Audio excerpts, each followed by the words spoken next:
அன்பு நண்பர்களுக்கு இனிய வணக்கம். இப்போ தான் 10ஆம் வகுப்பு பொதுத் தேர்வுகளுடைய முடிவுகள் வெளியாயிருக்கு. நம்ம பிள்ளைங்கள்லாம் அதிகமான மார்க் எடுத்து குவிச்சிருக்காங்க. அதாவது அந்த காலகட்டத்தில் 400 தாண்ட முடியாது. இப்போ எப்படி நிறைய எல்லாரும் வாங்குறாங்கன்னு நினைப்போம். இந்த நிறையா வாங்குறதே சாதனை. ஏன்னு கேட்டிங்கன்னா, இந்த காலத்தில் அவங்களுக்கு நிறைய இடையூறுகள் இருக்குது. செல்ஃபோன் இருக்குது, இன்டர்நெட் இருக்குது, டிவி இருக்குது, சோசியல் மீடியா இருக்குது, நண்பர்களுடைய வெளியே போகக்கூடிய கெட் டுகெதர் இருக்குது. இத்தனையும் கடந்து, ஏன்னா இத்தனையும் அவங்க எல்லாருமே அதை கடந்து தான் வர்றாங்க. இத்தனை இடையூறுகளையும் கடந்து இவ்வளோ மார்க் வாங்குறாங்கன்னா உண்மையிலேயே இது பாராட்டக்கூடிய விஷயம். அதனால் நம்ம பிள்ளைங்களை முதல்ல கண்டிப்பாக பாராட்டணும். இது பெற்றோர்களுக்கு.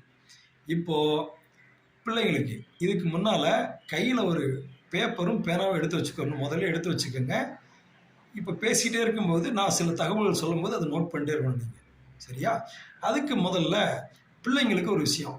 10th கடகடன் படிச்சிருப்பீங்க. இவ்வளோ மார்க் வாங்கணும், அவ்வளோ மார்க் வாங்கணும், அப்படி இப்படின்னு நமக்கு நிறைய ப்ரெஷர் போட்டு படிக்க வச்சுருப்பாங்க வீட்லேயும். வாங்கியாச்சு, மார்க்கையும் வாங்கியாச்சு. ரைட்டு. இனிமேல் தான் நம்ம என்ன ஆக போகிறோன்ற ஒரு சாய்ஸ், ஒரு முடிவு எடுத்து போகக்கூடிய ஒரு சூழ்நிலை. அந்த முடிவு எடுத்து போகும்போது இனிமேல் மார்க்கு அப்படிங்கிற விஷயம் வாங்கிறது ஒரு பக்கம் இருந்தாலும் அதை சேர்ந்து ஸ்கில் டெவலப்மெண்ட், திறன், நம்மகிட்ட இருக்க ஒரு சில உன்னதமான திறமைகள் இருக்கும். அதை வெளிக்கொண்டு வந்து அதன் மூலமாக மதிப்பெண்கள் எடுக்கணும். எப்படின்னா எல்லா விஷயத்தையும் புரிஞ்சு படிக்கணும். என்ன சொல்லியிருக்காங்க, என்ன ஏதுன்னு புரிஞ்சு படிக்கணும். நிறைய கேள்விகள் கேட்கணும், சந்தேகங்கள் கேட்கணும், நிறைய புத்தகங்கள் படிக்கணும். அது சார்ந்து எல்லாத்தையுமே சேர்த்து தான் நம்ம மதிப்பெண்கள் வாங்கணும். அது என்னங்க, வெறுமனே புரிஞ்சு படித்தா எவ்வளோ நாள் புரிஞ்சதே படிச்சுட்டு இருக்கிறது, மார்க் எப்படி நிறையா ஸ்கோர் பண்ண முடியும்?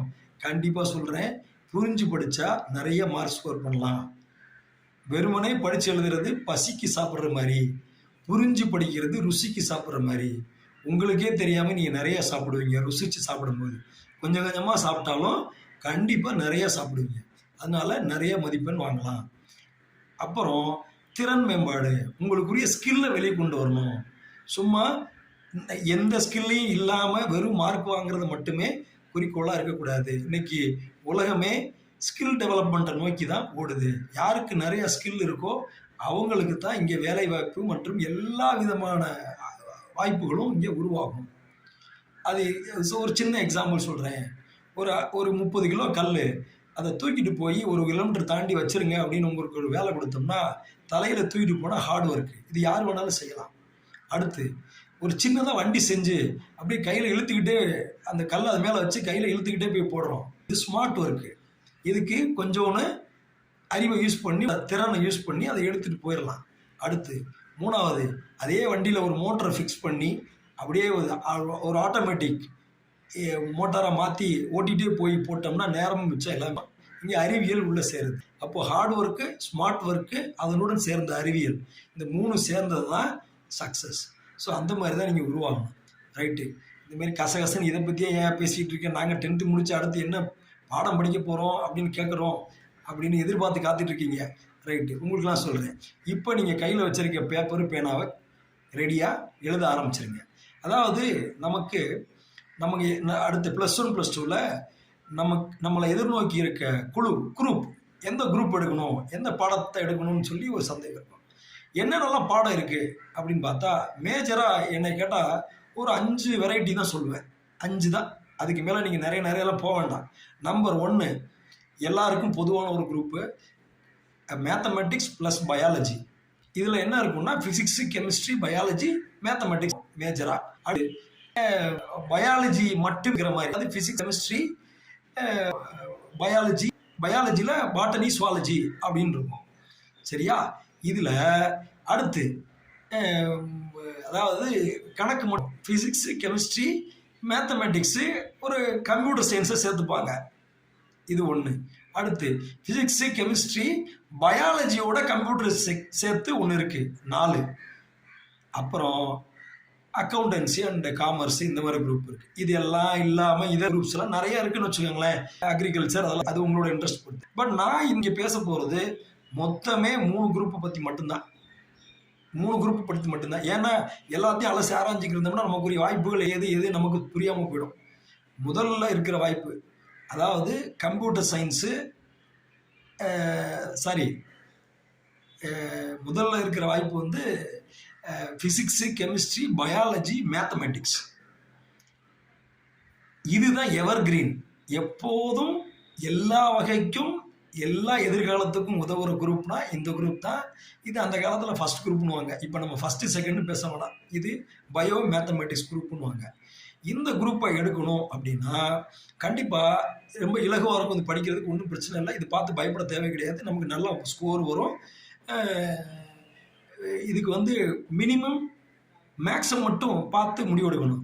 70%, 70%க்கு மேலே மேத்தமெட்டிக்ஸ் இருக்கா, கண்டிப்பாக இதை எடுக்கலாம். ப்ளஸ் உங்களுக்கு அறிவியல் ஆர்வம் இருக்கா, இதை கண்டிப்பாக எடுக்கலாம். கண்டிப்பாக இதை எடுக்கலாம். இதில் இதனுடைய அடுத்த லெவல் பயன்பாடுகள் அப்படின்னு பார்த்தீங்கன்னா, காலேஜுக்கு போய் சேர்றதுக்கு எந்த குரூப் வேணாலும் எடுக்கலாம். இது வந்து ஒரு ஓப்பன் கேட்டகரி மாதிரி. இதை படித்து முடிச்சுட்டா நீங்கள் அடுத்த மேற்படிப்பு என்ன வேணாலும் போகலாம். ஃபில்ட்ரேஷனே கிடையாது. எம்பிபிஎஸ் சேரலாம், இன்ஜினியரிங் போகலாம், லா காலேஜ் போகலாம், அக்ரிகல்ச்சர் போகலாம், எங்கே வேணாலும் போகலாம். சரிங்களா? ரைட்டு. 2வது சாய்ஸ் இந்த பயாலஜி ஒதுக்கிறோம். கம்ப்யூட்டர் சயின்ஸு அண்ட் ஒரு மேத்தமெட்டிக்ஸ் வச்சுருக்கோம். இன்ஜினியரிங் உள்ள மட்டும் போகலாம். இன்ஜினியரிங் போகலாம், ப்ளஸ் ஆர்ட்ஸ் அண்ட் சயின்ஸில் அந்த சயின்ஸ் குரூப்புகளுக்கு போகலாம். இது 3வது. நான் 3 பற்றி தான் சொல்கிறேன்னு இருக்கேன். ஒன்று பயோ மேக்ஸ்,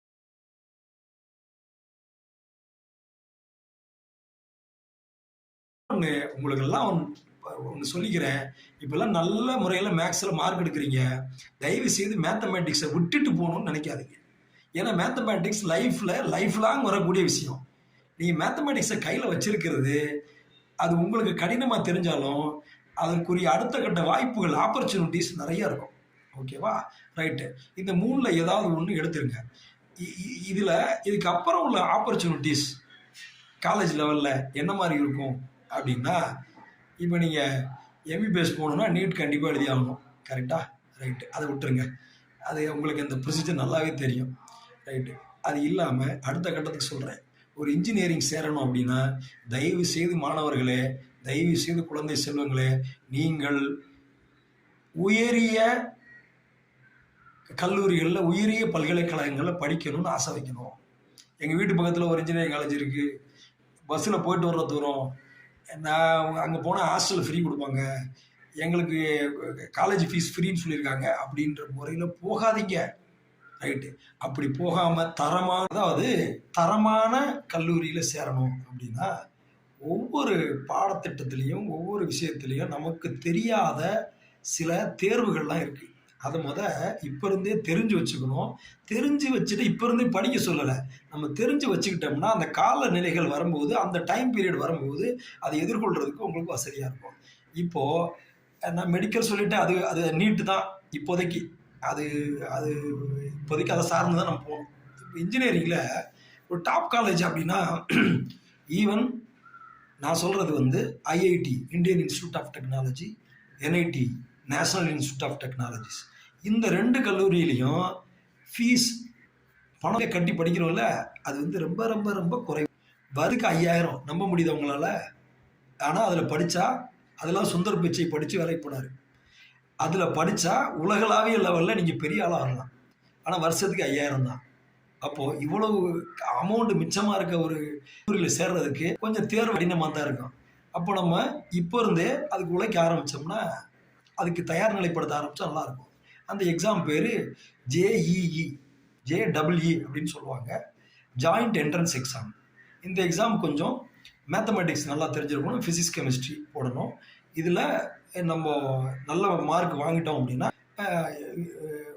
இந்த மாதிரி கல்லூரிகளில் நம்ம இடலாம். நம்மளோட +2 மார்க்குங்கிறது ஒரு தகுதி மட்டும்தான். 60% தாண்டணும். 60% ஃபிசிக்ஸ், கெமிஸ்ட்ரி, மேத்தமெட்டிக்ஸ், இதில் 60 தாண்டணும். ப்ளஸ் இந்த ஜேஇஇ எக்ஸாம் ஸ்கோர் இருந்தால் நல்ல சூப்பரான ஒரு ஐஐடி, என்ஐடியில் யோசிச்சு பாருங்கள். ஐஐடியில் எங்கள் குழுவில் ஒரு நண்பருடைய பொண்ணோ பையனோ ஐஐடியில் படிக்கிறாங்கன்னா எவ்வளோ பெரிய பெருமை. உண்மையை சொல்லப்போனால் எம்பிபிஎஸ்ஸை விட அது மிகப்பெரிய பெருமையான விஷயம். உண்மை. சரி, இந்த எம்பிபிஎஸ்லேயே லோக்கலில் இருக்கக்கூடிய கல்லூரிகள் தாண்டி நிறையா கல்லூரிகள் இருக்குது. AFMC Armed Forces Medical College இருக்குது, ஜிப்மர் இருக்குது, Jawaharlal Nehru Institute of Medical Science இருக்குது. இது எல்லாமே தெரிஞ்சு வச்சுக்கோங்க. ஸோ அதனால் மெடிக்கல் நீங்கள் போகணும்னு நினச்சிட்டிங்கன்னா நிறைய அலசி ஆராய்ஞ்சிருவீங்க. அது நான் நிறைய சொல்ல அவசியம் இல்லை. ரைட்டு. ஸோ இன்ஜினியரிங்கில் NIT, IIT. Okay, NIT, IIT முடியலனா கூட உங்களோட +2 ஸ்கோர் மட்டும் வச்சு தமிழ்நாட்டில் டாப் காலேஜில் சேரணும். அண்ணா யூனிவர்சிட்டி, கோயம்புத்தூரில் பிஎஸ்ஜி டெக்னாலஜி, சிஐடி, நம்ம Thiagaraja Engineering College, Alagappa Chettiar College, இந்த மாதிரி கொஞ்சம் நல்ல ஒரு தரமான கல்லூரியில் சேரணும். நான் சொல்கிறது குறைஞ்சபட்சம் இந்த லெவலில் தான் இருக்கும். அதுக்கு கீழே எந்த கல்லூரியிலும் கூடாது. இப்போ இருந்தே சொல்லிடுறேன். அதுக்கு தகுந்த மாதிரி நிற்க ஆரம்பிச்சிருக்கேன். ரைட்டா? இது ரைட்டா?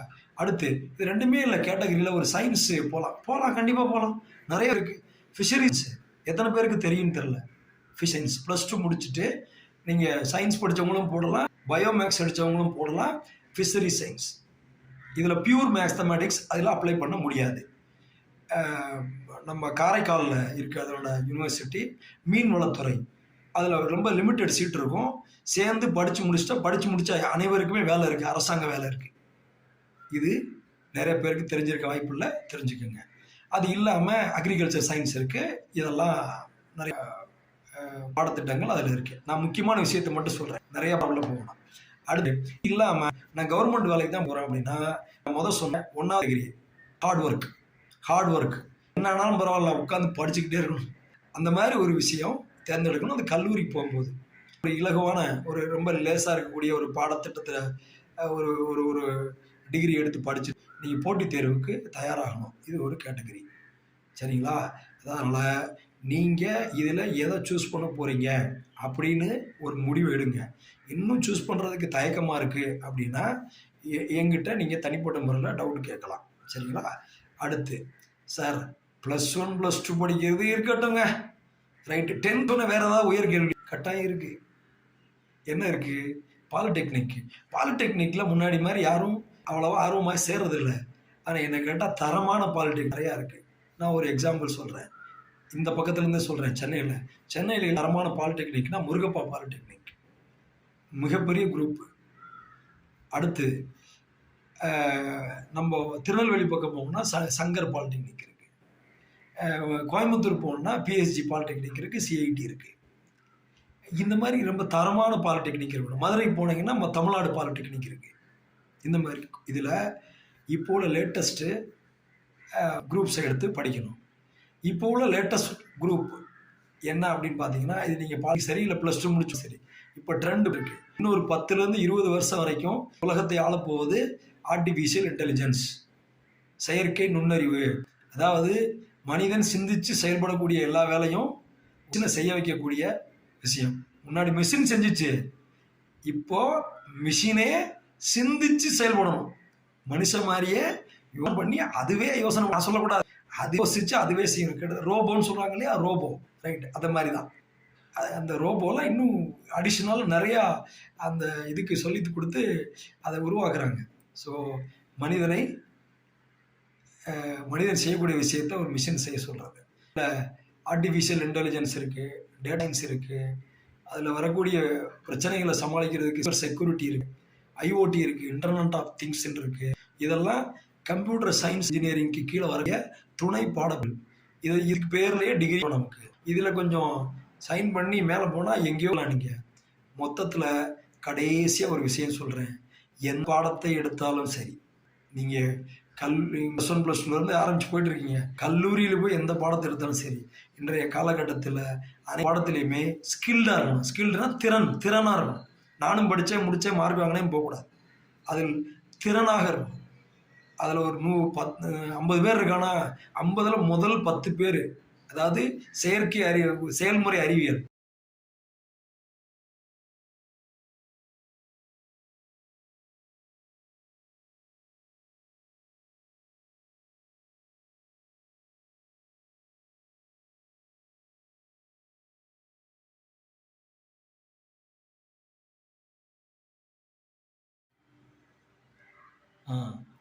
அதாவது திறன் மற்றும் செயற்கை அறிவியல், இந்த ரெண்டையும் பயன்படுத்தி நம்ம வரக்கூடிய காலங்களில் நம்மளோட படிப்பு முறைகளை தொடர்ந்தோம்னா நமக்கு வெற்றி நிச்சயம். அப்போது ஏன் சார்பா உங்களுக்கு நான் எந்த பாடத்தை தேர்ந்தெடுக்கணும்னு சொல்ல வர்றது என்னன்னா, நீங்கள் எல்லாருமே மேக்ஸு பஜில் மேக்ஸு சயின்ஸில் நல்ல மார்க் எடுத்தீங்க. அதனால் முதுப்புன்னு சொல்லக்கூடிய மேக்ஸ் பயாலஜி எடுங்க. நிறைய வாய்ப்புகள் கொட்டி கிடக்குது. என்ன மாதிரி படிப்புனாலும் படிக்கலாம். அது கல்லூரிக்கு சேரக்கூடிய நேரத்தில் நீங்கள் இங்கே தாராளமாக எந்த விஷயம்னாலும் உங்களுக்கு நான் கைட் பண்ண தயாராக இருக்கிறேன். இந்த ஸ்காலர்ஷிப்பு மாதிரி விஷயங்கள்லாம் இப்போ அதை பற்றி யோசிக்க வேண்டாம். இப்போ நீங்கள் +1 +2 தொடர்வதை மட்டும் யோசிக்கணும். இன்னொன்று என்னென்னா, கடைசியாக சொல்லிக்கிறேன், இந்த அரசாங்க சம்பளம் வாங்கலாம் தப்பு. அதுக்கு உட்காந்து போட்டித் தேர்வுகள். அதை விட உங்களுடைய ஸ்கில்லை மேம்படுத்தி இப்போ இருக்கக்கூடிய இந்த ஆர்டிஃபிஷியல் இன்டெலிஜென்ஸு,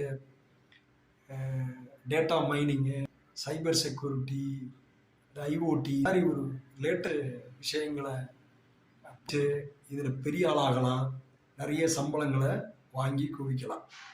கண்டிப்பாக ஒரு வெற்றியாளராக வருவதற்கு உங்களை மனமாற வாழ்த்துகிறேன். வணக்கம்.